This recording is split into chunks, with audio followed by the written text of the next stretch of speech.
Hey Islanders, and welcome to episode 42 of the Camano Voice. On this episode, I speak to the owner of Camano Island Honey. Please welcome Jennifer Short.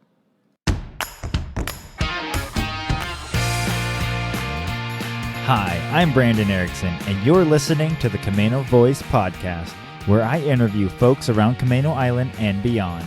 If you want to stay up to date on events, businesses, and even hear a little history of this area, subscribe to this podcast and share with your friends.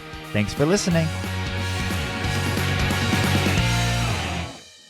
Hey Islanders, and welcome to another episode of the Camano Voice, where we release a new episode every Tuesday. On this episode, I got to speak with Jennifer Short. She's the owner and founder of Camano Island Honey. But before that, she has a background in veterinary school and veterinary practices. And before that, she was actually an engineer. So she's had a very wide-ranging experience level, and she's highly educated in the field of veterinary medicine as well as herd culture. What's the word? Immunity. But basically, she studied herd animals, so like sheep and alpacas and llamas she worked with.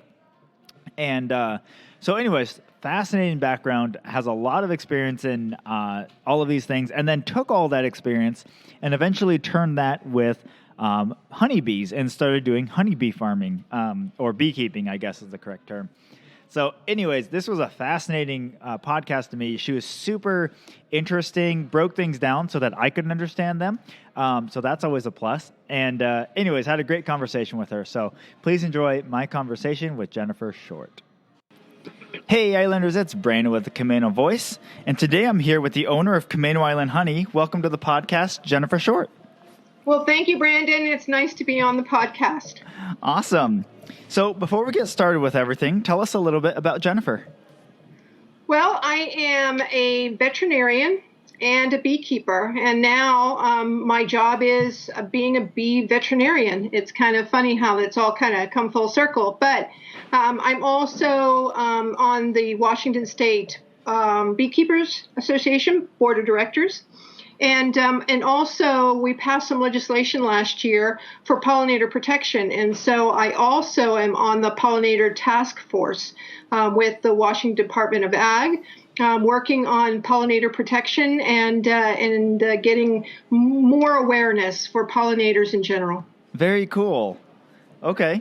Yeah, my wife has some background because my brother-in-law does some beekeeping, and then she's grown up with farming and stuff, so she's been very aware of everything around bees. So I've learned a little bit from her, but I'm really interested to jump into all of this. But before we get to that stuff, where'd you grow up?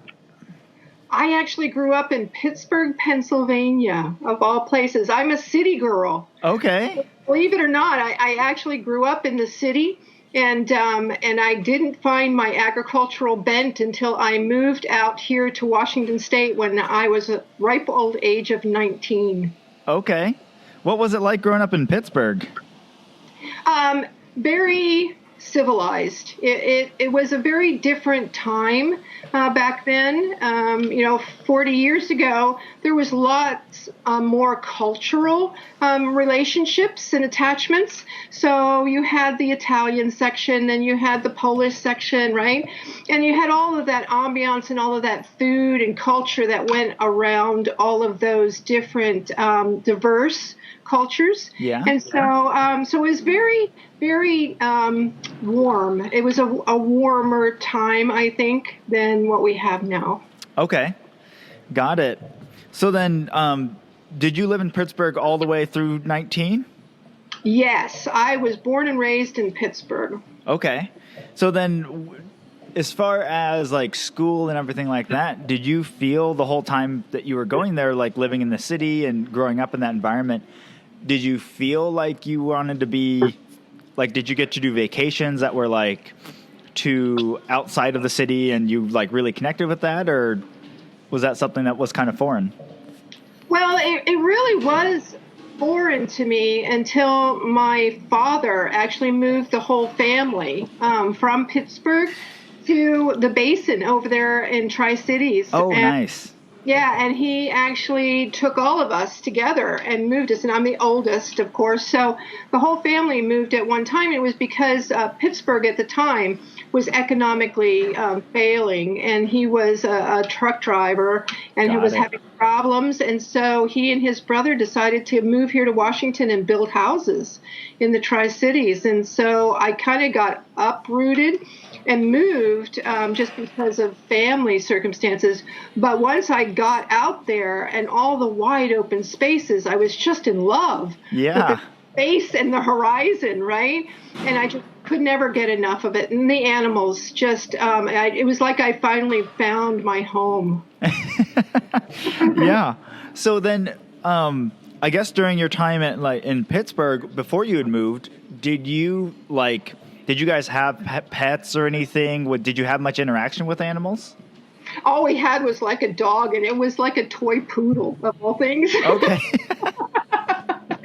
So no, farm animals were completely foreign to me until I got my first horse when I moved to the Tri-Cities. Really? Okay. So yeah, then, I just jumped in with both feet and said, "Hey, I'm here. It's the Wild West. I'm getting a horse." Yep. Well, that's the place to get it for sure. Right. So then, you said, how many siblings do you have then? Two siblings. Yeah, and my brother lives here. He's down in the Kenmore Bothell area, and my sister is still in the Tri-Cities. And Okay. She's a barrel racer, and my brother is an engineer. So we all found different niches. Nice. Very cool. So then, you had graduated high school by 19. Then, where were you going to, like a community college in Pittsburgh when you guys uprooted, or what were you doing? So I actually had gone and gotten an associate's degree in engineering. So I started out in engineering, like my brother. Got it. Yep, and then I wound up working out at the in the Hanford area for Westinghouse Hanford. Okay. So I was working in engineering for about 4 or 5 years before the plants 1 and 4 had dropped out, and there was no work left. Oh, okay. And so I had to make a transition. I had to make a decision whether I was going to leave my family and move someplace where I could work in engineering, or if I was going to retool myself. And so I decided to retool. Very cool. I got into WSU, and I went into veterinary medicine and became a doctor. Very cool. Yeah, we have, I actually went to WSU as well. Yay, go Cougs. Yeah. And I studied mechanical engineering going there. But nice. we had quite a few friends that were in the veterinary program that went through that program while we were over there. And it's an intense program. I mean, I watched them. It is very intense. I mean, they whittle it down from, at least the year I was in, they whittled it down from 600 applicants to 60. So your chances were pretty slim and none to get in. Wow. And then once you did get in, you were eating, breathing, dreaming veterinary medicine for 4 years. That's all you had. Yeah. No, and it was crazy, the amount of the workload and Yes. Getting the internships and everything like that. I was just like, that is crazy. And then they were saying some of the things they do, they end up doing more deep dive into the biological and science side than even some doctors. Well, absolutely. Medically. I mean, you literally, as a veterinarian, you have to study anywhere from 10 to 15 different species, where a human doctor has one to focus on. So, so there's a lot of just information overload constantly. You're just drinking from a fire hose all the time. And then once you get into your specialty is in the 4th year, and I went into small ruminants, which is completely unheard of at the time. What is that? I spent a lot of my time over at the Idaho sheep station. So I did sheep, goats, llamas, and alpacas, and deer. Okay.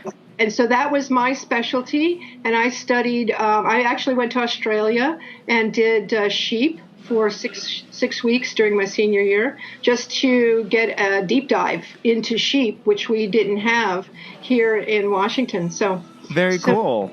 Yeah, it was very cool. Yeah, we had a friend, one of our friends that did go through the WSU veterinary program. His first job offer was over in New Zealand doing sheep. Yes. So he was over. They were over there for, I think, a couple of years, or like a year and a half, and they were over there. So yeah, that's really cool. I wonder. Yeah. Okay, so then so you were studying that. You finished up that. What happened after you got out of college then, when you finally graduated? Well, we then moved to Colorado and for my husband's work at the time, and then I set up a private practice in small ruminants in Colorado, and had my children. And they rode in the truck with me and did practice with me. And, it was just the way you worked back then. You did whatever you needed to do. And so I built a practice and wound up, just hanging out with farm animals for the most part. Okay. Yeah. So you had a practice over in Colorado. What part of Colorado? My main practice, before we left and came here to Washington about 8 years ago, I had a practice up in the north, up in an area near Greeley called Weld County, which is the main agricultural county of Colorado. And I did mostly alpacas and a lot of sheep, as well as I had a goat dairy, and I did a lot of organic dairy work. Got it. Yeah. Okay. What was it like living way out there versus, you've kind of moved from city life to, Eastern Washington to Colorado? It has, it's kind of, it's a double-edged sword, right? You have the benefits of being in an area where you have space and you can make decisions about how you want to live your life. And there's relationships with other farmers. And so there's an extended family, a farming family that exists out there. But at the same time, there's the isolation and the fact that agriculture isn't supported at the financial level like a lot of other industries are. Right. And so there's always those hardships, and that's really what hit in 2008. A lot of farmers in that county lost their farms. Wow. Okay. So were you, on top of having your practice, did you guys also have a farm then as well? Yes. Okay. We did. We had a dairy farm. So, and then I had private practice on top of it, and then they have 2 kids. So. Wow. Okay. So you were a little bit busy. A little, not as busy as I am now with the bees, but okay. A little busy. Wow, very cool. Okay. So yeah, I guess I wouldn't have thought of that with the farming during the 2008 specifically, because I would have imagined that they would just continue on farming and producing and stuff like that. Was it because of the loans, or was it the land ownership, or? Yeah, it was the loans. It was the same problem we're having right now. I mean, it's the same catastrophe that we're seeing right now, where farms are mortgaged to the hilt, and without income coming in, without being able to produce their crops and sell their crops and get supplies like seed and fertilizer and water in Colorado is horrible. So without be able to get those kinds of commodities, it will, it's a workflow issue and a process issue. Yeah. And those farms just shut down, and there were suicides. It was just a horrible time. Yeah. No, the farming community, again, I grew up not super connected to farming and everything, but my wife, she grew up north of Cedar Woolley. Her parents had a small family farm, but she knew a lot of the farmers in that area, and has always been very connected to farming, and is very pro, farm and buying local. So I've learned a lot about it from her.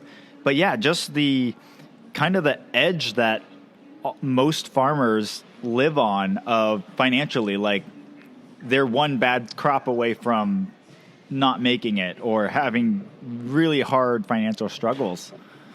Yes, it's absolutely true. The family farm is in trouble, and it, it doesn't need to be a political thing, but at the same time, we certainly do need to look to agriculture a little bit closer, and actually support local farms. Right. It's through farmers markets or co-ops or CSAs or whatever it is. We need to support those agricultural entities, or else we'll be buying all of our food from China. Do we really want to do that? Yeah. Sure. No, Right. for sure. Right, exactly. Yeah, well, and that's why I think it's been really inspiring talking to people. I don't know if you probably know Rachel Pygott from Island Harvest Farms, Yes, and then Ananda Farms. Both these people have started farms in the last 10 years, and it's just really neat to be able to see someone, because a lot of farming is usually generational because of the overhead, not just the overhead, but getting involved in farming is financially difficult, and then there's not necessarily a big payoff at the end. Right.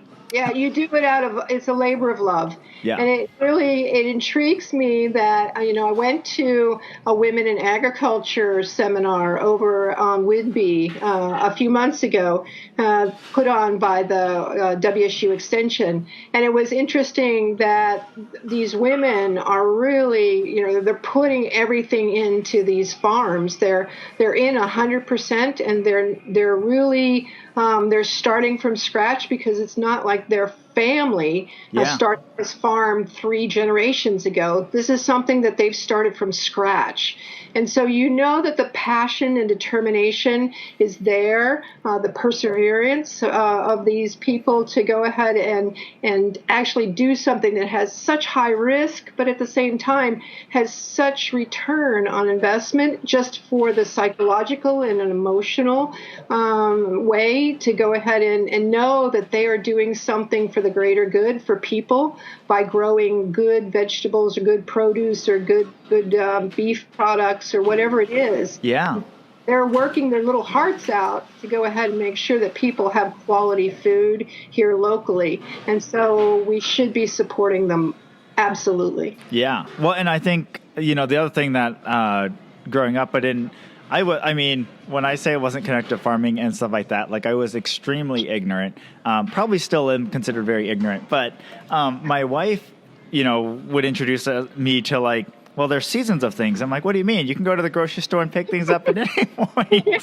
No, the magic supermarket shelf, right? Right. And, Yeah. but it was one of those things that when we started eating food that was in season, I noticed when she made dishes that were in season with things that were locally sourced, it's amazing the flavor that you get out of that, obviously, versus, just getting it from the grocery store from wherever, and, that was something that was super I was like, oh, this is why it's important. Yeah, and you're absolutely right. It sounds like your wife is really helping you educate. Yeah, she is. Yeah. She's a lot smarter than me too. So there you go. She really has got her finger on the pulse of it, though. It really is about quality food products. There's nothing better than fresh green beans or carrots or beets out of my garden in summer than me buying them, in a supermarket where they've been sitting for weeks and who knows how long, right? Right. And things naturally degrade, so you have to take that into consideration. Yep. Yeah. No, so it's really neat to be able to see the small farmers that have started even here locally on Camano, and it's just really fun to watch them grow. So yeah. That is. It's really nice to have that kind of an extended agricultural family, even though Camano isn't really an agricultural base. Yeah. It's nice that we have farmers here who are doing it on a smaller scale, but doing it with the same passion. Yep. Yeah. So then, you guys, how long did you actually live in Colorado then? Oh, I lived in Colorado for almost 20 years. Wow. Yep. Okay.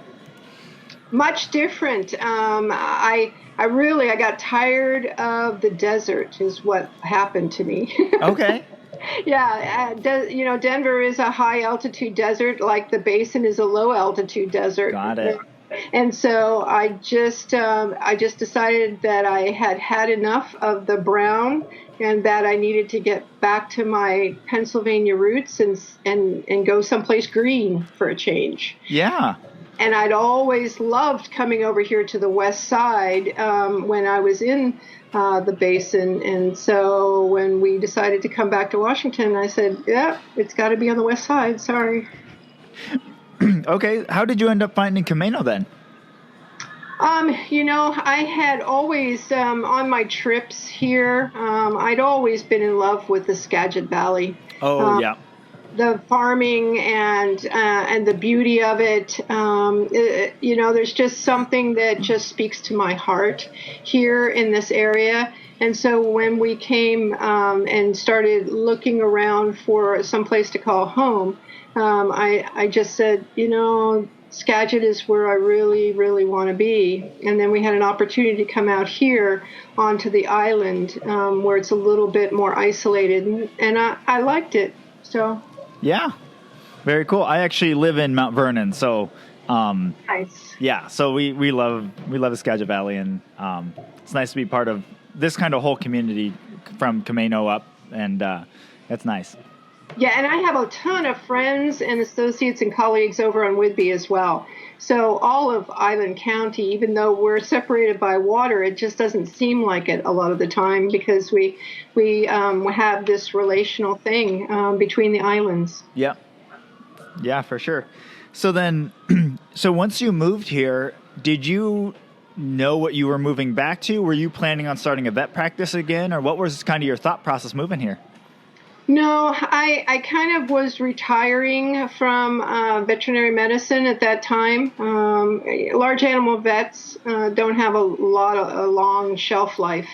We tend to get beat up pretty bad. So when we came back here, my goal really was to go ahead and transition into my own business. I just didn't realize it was going to be back in agriculture. Okay. I certainly didn't realize that it was going to be on an island and with insects, right? Yeah. So how did you end up getting started with it then?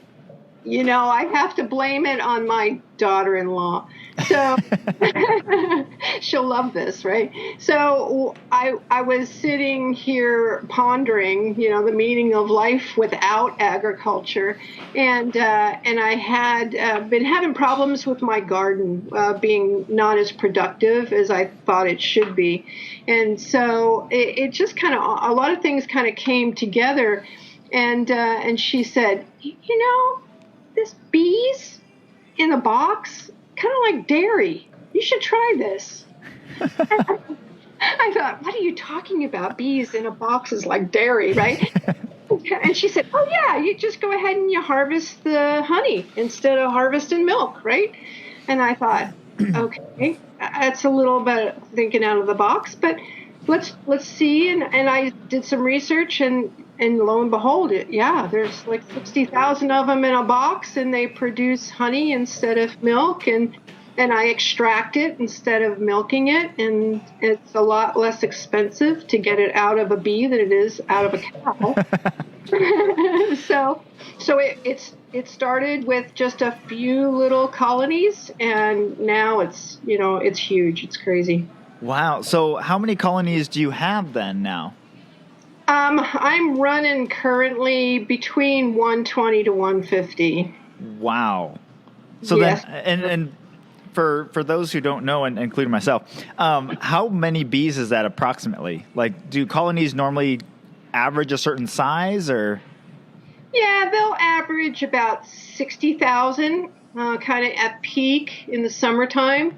So, 100 is, going to be about 6 million, right? Something around there. Wow. Yeah. That's insane. Yes, it is insane, and my husband would agree with you.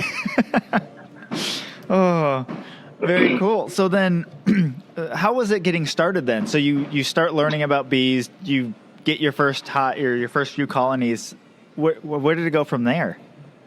Well, it really is about doing your homework. And being a veterinarian, of course, really gave me a leg up on the whole process because I already had the medical and I already had herd health and I already had working with intensively managed animal operations, right? And so all of that really helped me kind of leapfrog over some of the bigger issues with growth. And so what I needed to do is I needed to spend time doing the research on the individual animal and understanding the animal.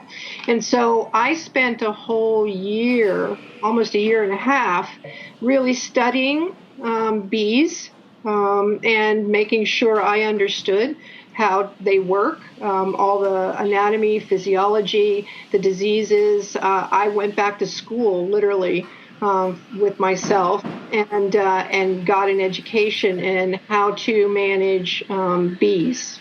Okay. Yep. So wow. So then, when you were starting with all of this, was it something that, I guess with bees, is it like, are there a bunch of types of honeybees? Like I said, I'm not super well versed in this.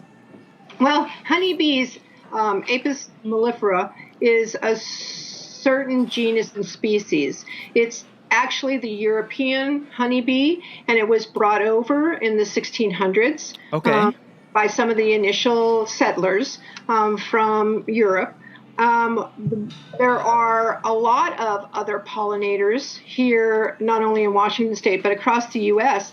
that also do pollination services. There are a lot of native bees, like the bumblebee, and I think there are over 400 different species of bumblebee just here. Wow, okay. And then, mason bees and carpenter bees and leafcutter bees. There are a lot of there's a diversity of pollinators in our environment. It's just that honeybees, the European honeybee, is one that we manage as humans, like we manage dairy cattle. So we've chosen the European honeybee as actually a animal that we farm with. So it's an agricultural animal now. Okay. And we use it and we manage it exclusively to go ahead and either produce honey, to produce more bees, to sell to people who want to start beekeeping or who have lost their bees, or we go ahead and we do pollination services.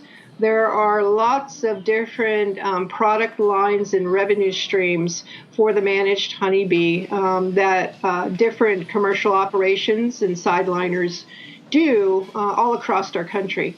Okay. So then, when it comes to like diseases and stuff like that, what do you do to kind of help hedge around your bees to make sure that they're not as vulnerable? For me, as a veterinarian, it's about stress. So I know that most animals can handle just about anything you throw at them, as long as their stress is reduced. Their immune systems are very capable of handling just about any disease. And of course, it's medicine, so you have to balance load of pathogen, and you have to go ahead and balance the killing capacity of a pathogen. So when you balance, how much of a pathogen you get, and then how virulent or how bad that pathogen can cause damage in your system. As long as your immune system is in very good condition, for the most part, you can go ahead and your immune system will clear your body of any of those pathogens. It's when we're immune compromised is when we usually get into trouble. It's usually when people get into trouble, when they're either compromised because their immune system isn't working, or they're so stressed that their immune system is suppressed, or that they are elderly, or even the very, very young. You have it on both ends of the spectrum, where those individuals have immune systems that aren't working at 100%. Got it. So So when you have those individuals, those are the ones you really want to protect from pathogens that are bad, right? Yeah. But the average individual, the average animal can handle the pathogens they're faced with as long as their immune systems are in good shape. So what I do is I make sure that my bees are healthy. I make sure that my bees get what feed they need. I make sure that they aren't nutritionally stressed or environmentally stressed or stressed with an overwhelming disease pathogen. So I control the numbers of pathogens so that they don't get too much of a load. All of those things. Yeah. So how do you control, like, this is like when you're talking about pathogens stuff like that, how do you control the amount of pathogens that get like infected a bee or something like that? Well, typically with the European honeybee, our nemesis as beekeepers is a tiny little mite called a varroa mite. And that varroa mite, again, was brought over from Asia and came off the Asian honeybee. And that mite, because our European honeybee had never seen that mite before 1987, it's susceptible to a lot of damage that mite does to it. Okay. It doesn't recognize it like the Asian honeybee recognizes that mite and will go ahead and tear that mite off and go ahead and destroy that mite. Our honeybee doesn't even recognize it. Those little mites crawl all over our bees, and the bees don't even know it because they don't know what it is. Okay.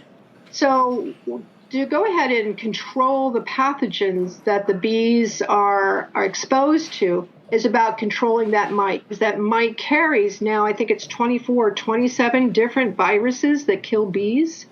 So it's important that we control that mite so that we can reduce the amount of virus pathogens that the bees are exposed to. Okay. So that's what I do. I kill mites. Okay. That's my real job. Wow. Okay. So then what's been the most effective way to do that without harming the bees, I guess? It's very dicey. You're talking about killing a bug on a bug. So for the most part, it's about controlling the kinds of things that you put into a hive that will kill the mite but won't kill the bee. So it's about dosage. Okay. And you have to be very careful about how you dose some of the things that we use. We use specifically, I use just organic acid. And so there are a couple organic acids like formic acid and oxalic acid. Oxalic acid is what you find in rhubarb. Yeah. So there are some acids that we go ahead and we vaporize in the hive that will actually go ahead and it will kill the mite but won't harm the bee. Really? Okay. Very cool. Yes. So, I know since I work with I guess I'm technically on the board of the Camano Commons Farmers Market. But I know that I think it was last season or season before, there was a really bad, like a lot of bee farmers weren't able to produce that year, and that their hives either got wiped out or were really reduced. Was that all due to the mite? Yes. For the most part, if we don't go ahead and we don't control the mite levels in the fall, they literally infect the bees who are growing. See, with bees, they grow two different kinds of bees depending on what they feed them. So typically their summer bees will only live between 30 to 45 days. And they cycle through more cycles of summer bees than they do in the winter. Then the winter, they know they can't grow bees because of the cold weather and the lack of food. So what they do is they feed the bees who are actually born in August, September, and October. They feed them differently so that their life cycle is extended. And so those winter bees will live for 6 months. Whoa. Okay. So if you want to control how many dead bees you have in the winter, you have to control how many of those bees are infected by viruses when they're in the cells being developed. And that's in August, September, and October. So I'm pretty diligent about my treatment protocols in the fall to make sure that I'm killing a lot of mites. Wow. Okay. So it's just a constant like maintenance and maintaining and Constant. Yes. hence the being busier now than before. Yes, it's crazy. It's crazy. Fall is crazy because I'm in there every 5-6 days treating every single hive until their numbers, the mite drop numbers, are down below my threshold, and then I'll go ahead and I'll feel pretty confident that they can make it through the winter. And my losses, last year my losses were 0, and this year I was at about 10-11%, which is unheard of. Wow. Okay. So then how do you actually know how many, like what your percentages of mites infected and not infected? You can do a couple of different things. There's a diagnostic test that you can do to go ahead and test for the percentage of mites in your hive based on how many that you get off of bees in a certain sample size. Okay. You can also go ahead and, like I do, I treat. And that gives me a number of mites that hit the bottom of the drawer. I have a pull-out drawer in my hives called a screen bottom board. Okay. And so I will treat, and depending on the number of mites that I get on that bottom board, I know kind of what my percentage is, because 40% of the mites will be on the bees and another 60% are going to be in the cells making more mites. Okay. So I can do some calculations, and I can know pretty much without doing the other diagnostic test. Got it. Okay, so then is there any way, like, is this going to be a thing that for the foreseeable future mites are just going to be an issue for our bees, or is there any point where the bees will start to, like, their immune systems will start to recognize the mites and the viruses and stuff? Well, we're hoping that we can get some genetic evolution, accelerated genetic evolution going. And a lot of the educational institutions, schools, doing a lot of that research in developing what they call mite-resistant or very hygienic bees that will recognize the mite and take them off.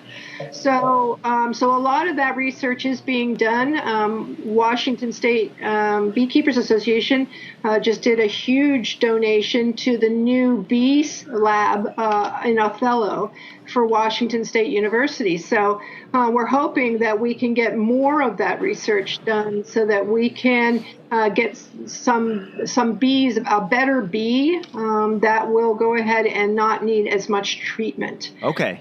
So that's kind of what we're working for. Got it.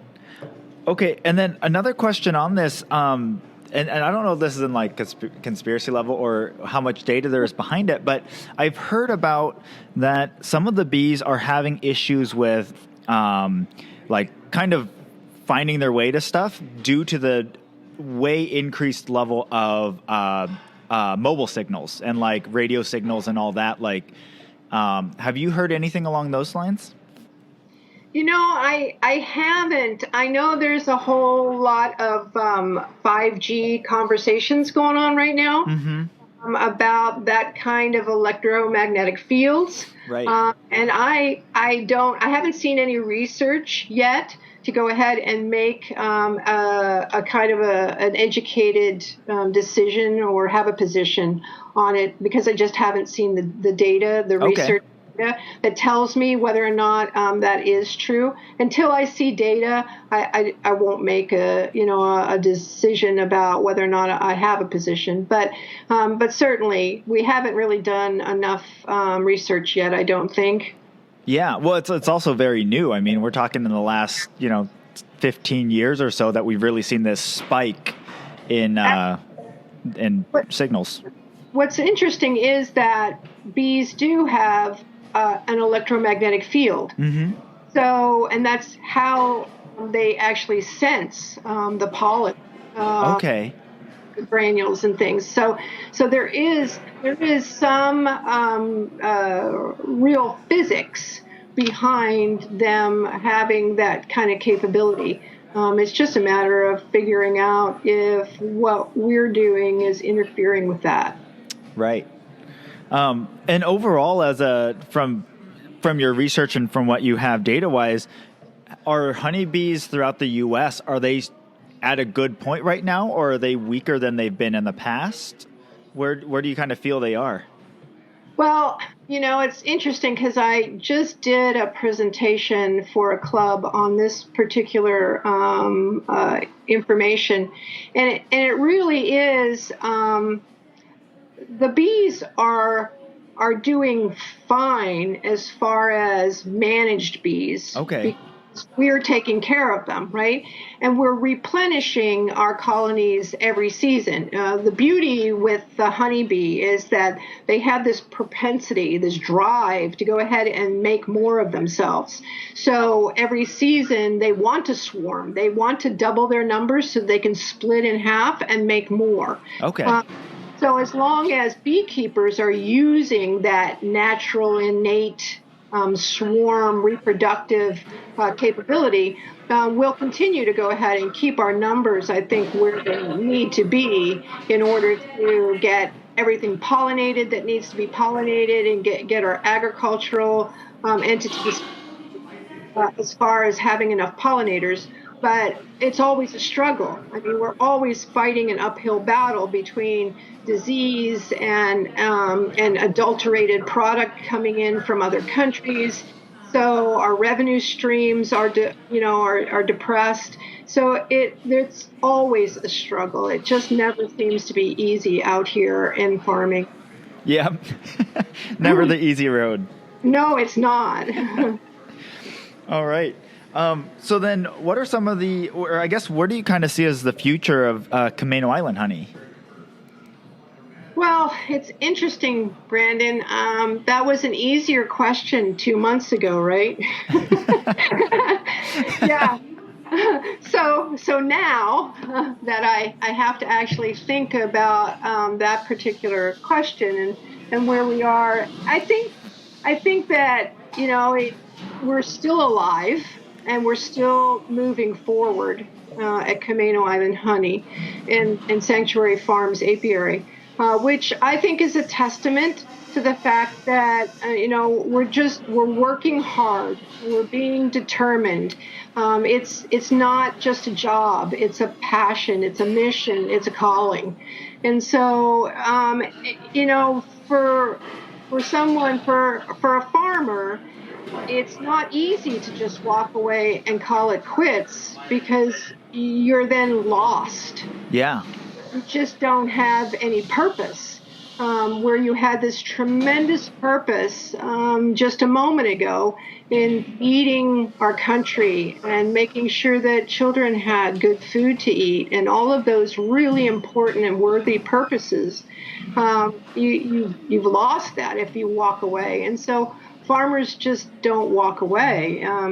So I think at the end of the day, I see Camano Island Honey, and it's always been my purpose to be a leader, an industry leader here in our local area, to make quality product, to make sure that there were enough bees in the local environment to go ahead and do the work that they need to do to make sure that everybody has what they need, and also to use them as an agricultural awareness platform to make sure that people understand environmentally what it means for the pollinators not to have food in the fall, and what it means to mow the dandelions, and is that really necessary in the fall when they don't have anything to eat, right? Yeah. So there's a lot of the environmental and pollinator awareness that I think that we will grow here to go ahead and push further. It'll be nice when the revenue stream comes back. Yep. Oh my gosh, right? I mean, here's the other interesting thing. I'm not sure that everyone understands, but I'm going to put this out there. Here's the problem with bees and the dearth. A dearth is when there's nothing blooming in the environment for pollinators or specifically for managed honeybees. And at that time, there's nothing for them to eat. They will starve if there's nothing in their box for them to eat. Okay. And so managed beekeepers will literally go ahead and will supplement managed bees with sugar syrup, because that's really what they're eating in the environment. Is all nectar is just basically sucrose. Okay. So we feed them sugar syrup, and right now there's no sugar anywhere. It just kind of confounds the problem on top of everything else. Wow. Yeah. We don't have sales because people won't buy the higher end niche product like honey, but they will go ahead and they will kind of hoard or keep more sugar than they normally would, which is causing the shelves to be completely empty. Yeah. So we can't feed the bees at a time. Fortunately, God has provided this incredible maple flow this year. So I haven't been impacted yet. Okay. But we'll be looking at, the dearth coming up before blackberry. There'll be 3-4 weeks here in May where we won't see much blooming. And so it's like I said before, Brandon, it's always a challenge farming. Yeah. And you always have to be with farming and beekeeping, it seems you have to always be looking ahead, because by the time the problem arrives, it's too late to do anything about it. Yeah, one of the interesting things that really brought this whole chaos brought out was that the supply chain logistics. I didn't have a secure supply chain because I was doing a lot of my sugar buying just in time. Okay. And so when I went to the same store to find it and it was all gone, I realized that all of a sudden I needed a sugar inventory. And so business continuity and supply chain logistics. Yep. That's where I am right now. Hitting all the aspects of business. Woohoo! Very cool. Well, thank you so much. I like to end every podcast with some rapid fire questions. Sure. So the first one is, do you have a lesser known or favorite location on Camano that you like to hang out? Oh, absolutely. Absolutely. I love the Mount Baker views, and I have several yards that face that direction. And there's nothing better on a sunny afternoon than watching the bees come in and out with pollen and staring at Baker. I love it. Very cool. Pretend you have a friend coming from out of town. What would their first day look like here? They would get a lesson in how to suit up and what a hive tool is. Very cool. Have you taken many people on that? Everybody who comes actually loves the bees, and they all want to play in the colonies. So it's not been hard to convince people who come out to visit to go ahead and just suit up and get in. Nice. Quick question on that. How well do the suits work? Like, percentage-wise, do you usually on a regular basis get bees in them or not? No, the suits work really well, provided, this is something I learned last year, provided you don't wear them so long that the elastic in the bottom of the jacket wears out. Once the elastic is too loose and the bottom of your jacket doesn't hug your hips, you get bees in your bonnet. Oh, okay. That sounds terrible to me. Yeah, it can be kind of alarming. Oh, all right. Who is an interesting or fascinating person in this community that I should interview next? Oh my gosh. Brenda Wilson. Brenda Wilson is a drone pilot, ex-military, and she owns RC Diehard, which is an RC park over in Snohomish, and she is here on the island. She's got the travel trailers she's living in on the island right now and waiting out the coronavirus. Okay, very cool. I'll have to reach out to her. Yeah, she's an amazing lady. Very cool. All right, lastly, if you could have a billboard on Camano Island right as you're driving up the hill, what would that say? I'm a Camano Island Honey. All All right. Well, thank you so much again for taking out the time to talk with me today. You're very welcome, Brendan. It was a lot of fun. I had a blast. Yeah, I learned so much in this conversation about bees, so I'm super excited. Thank you. You're very welcome. It's an occupational hazard. All right. And Islanders, I will talk to you on the next one. Well, a big thank you to Jennifer Short for joining us on the podcast today, and thank you for listening. If you haven't already, be sure to rate, review, and subscribe to our podcast on your favorite podcast platform. It really helps us be found by other Islanders like yourself. And for more information on this episode, you can go to CamanoCommons.com/EP42. That's CamanoCommons.com/EP42. Thanks for listening, and see you next time.